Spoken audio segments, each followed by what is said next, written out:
Concert ঘিরে শিরোনামে উঠে এসেছেন জনপ্রিয় সঙ্গীতশিল্পী দিলজিৎ দোসাঞ্জ। মঞ্চে মাদক ও কনসার্টে টিকিট বিক্রির বিষয়ে কথা বলায় আলোচনা ও সমালোচনার কেন্দ্রবিন্দুতে তিনি। এর মধ্যে ভারতে আর লাইভ পারফর্ম করবেন না বলে জানিয়েছেন এই গায়ক ও অভিনেতা। তবে ঠিক কী কারণে এমন সিদ্ধান্ত নিলেন দিলজিৎ?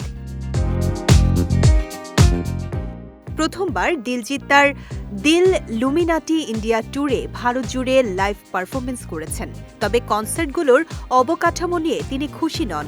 সম্প্রতি চণ্ডীগড়ের কনসার্টে দিলজিৎ ঘোষণা করেন, যতক্ষণ না অবকাঠামো উন্নত করা হয় ততক্ষণ তিনি ভারতের কোথাও লাইভ পারফর্ম করবেন না।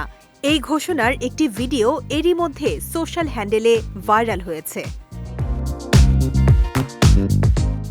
তরুণ প্রজন্মের অত্যন্ত জনপ্রিয় তারকা হলেন দিলজিৎ দোসাঞ্জ।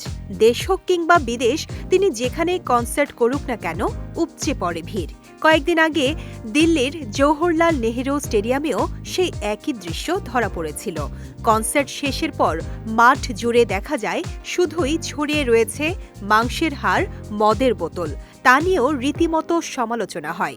এবার হায়দ্রাবাদে শোয়ের আগে তাই তেলেঙ্গানা সরকারের তরফে আইনি নোটিশ পাঠানো হয় পাঞ্জাবি এই পপ তারকাকে। এদিকে গায়কের বিরুদ্ধে তার গানে মাদকের প্রচার করা হয় এমন অভিযোগও ওঠে, যদিও এর বিরুদ্ধে প্রতিবাদ করেছিলেন পাঞ্জাবি এই তারকা।